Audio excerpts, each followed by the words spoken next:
Here are some tips and tricks on how I've learned how to make big, fun candy projects like this one. This one's pretty deformed though, so don't mind that. But I'm going to show you how to make cool candy projects like this and be able to make it so that it's like different shapes. Like it can be rounded or whatever, and it's not just square.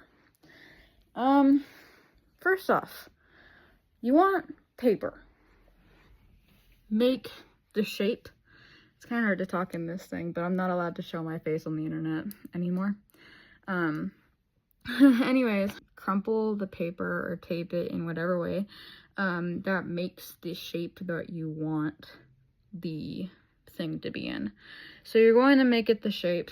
If it's going to be attached to your head like this, you're going to want to like put it on your head, I guess. Just shape it to your head, shape the paper to your head, cut it, tape shit together, do whatever, so that the paper will then fit your head. And if you don't want to waste paper or anything like that and make life easier, if the project is going to be just like symmetrical like this, you only have to do one half of it. You don't have to do the other half because the pattern will just be the same exact thing, but flipped or whatever. It'll literally be the same thing.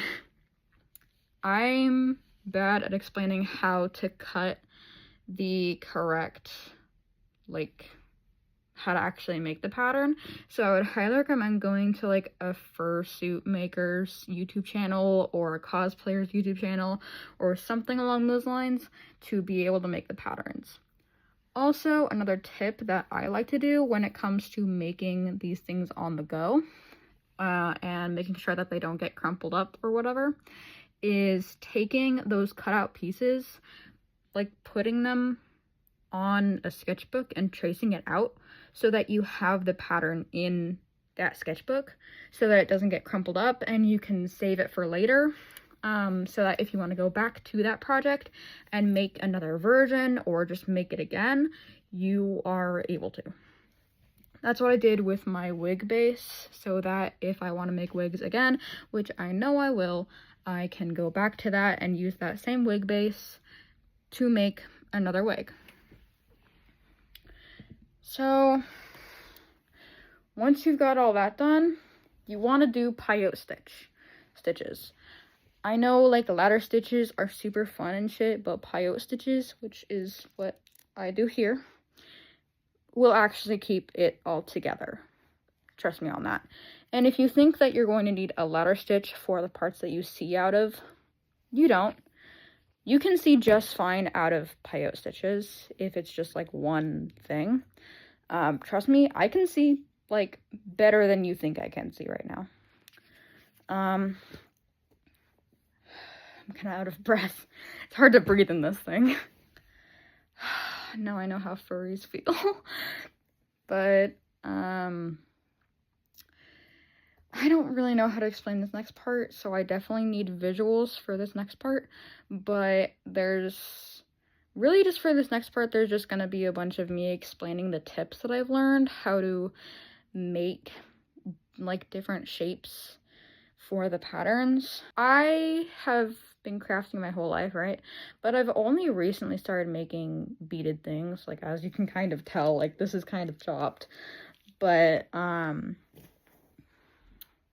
I've only recently gotten into the candy community, so I don't really know that much myself, if I'm being completely honest.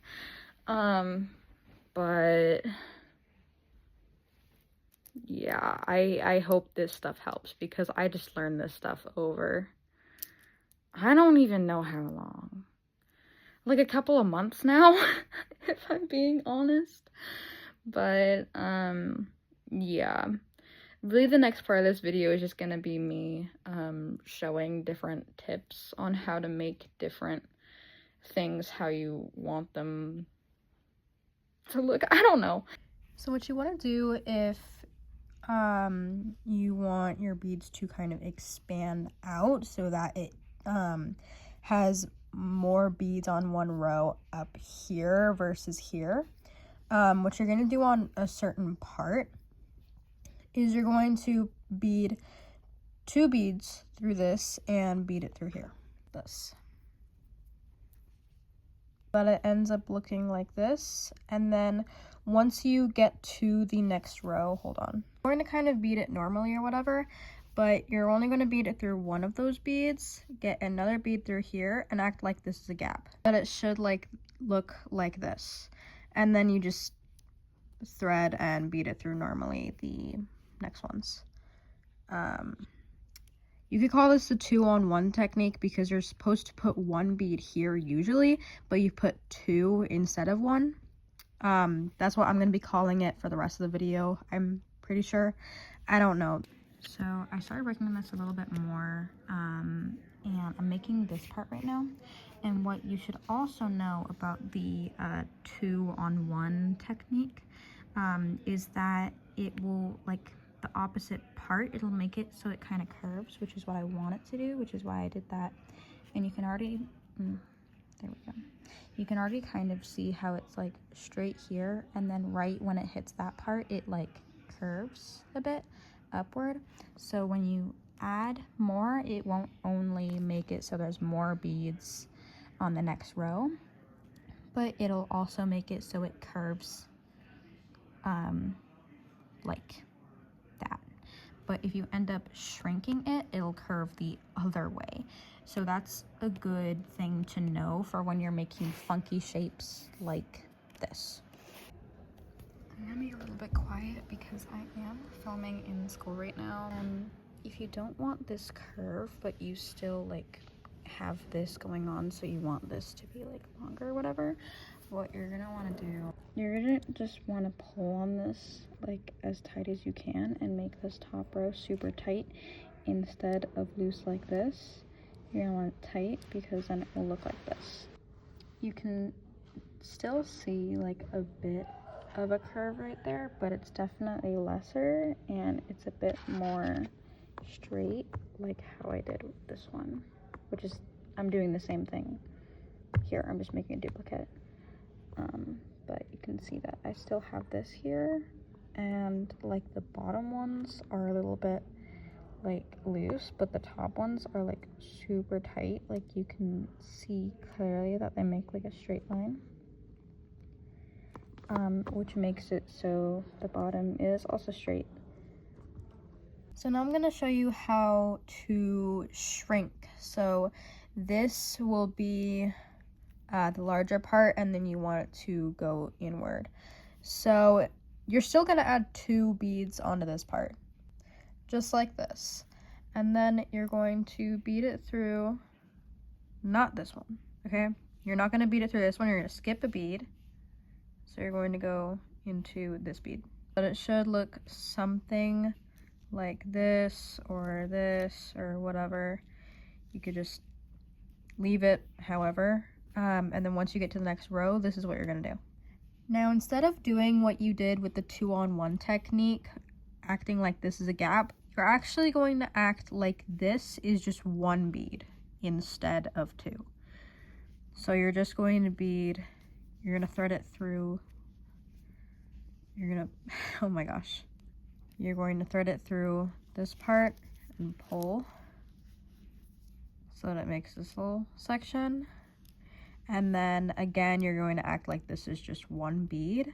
So once you get to the next section, you're going to add 1 bead to this, just like this, and you're going to pass it through this bead so that it should look like this. And then you're just going to treat it like normal. So another thing that you can do, like what I was doing here, is, hold on, where is it? You can kind of see it right there. I loop the elastic through other parts of the elastic, if that makes sense. Hold on. Because I want to feed this elastic through these beads, because I can't add any more beads, and if I end up feeding it through this bead without a bead through it, then there'll just be elastic right there, and I don't want that. So you can just feed the elastic like loop it through other elastic like this. And then you can feed it through the beads without the beads coming off. Like this.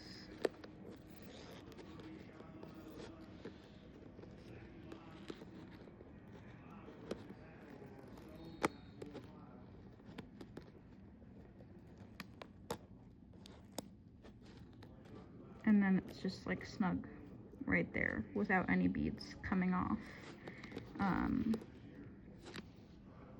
And then I just fed the elastic completely through those beads until it comes out of this bead. So here's what I was talking about with tracing the shapes in the book, in whatever sketchbook that you want to use, because then you just have it right here, and on this next page you can kind of see. I'm going to show you how to connect pieces once you're done making the patterns, and you want to connect parts of the patterns together.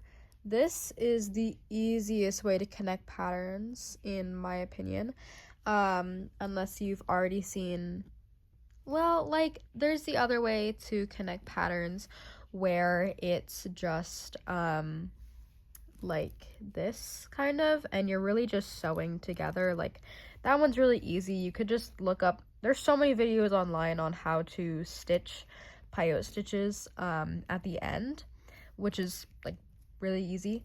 But for these, I'm gonna show you how to stitch together two parts like this. This is an example of it.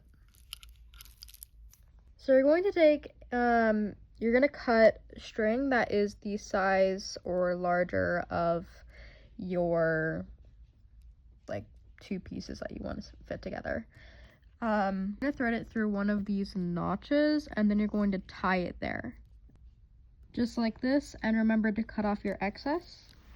And then once you're done with that, you're going to thread it through the opposite notch.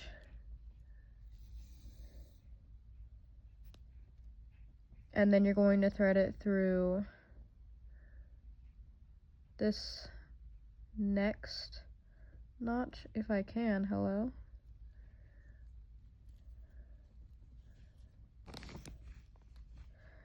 And then you're going to thread it through the opposite notch. And then you're just going to do that all the way up. So it should look something like this, and then all you have to do is tighten it.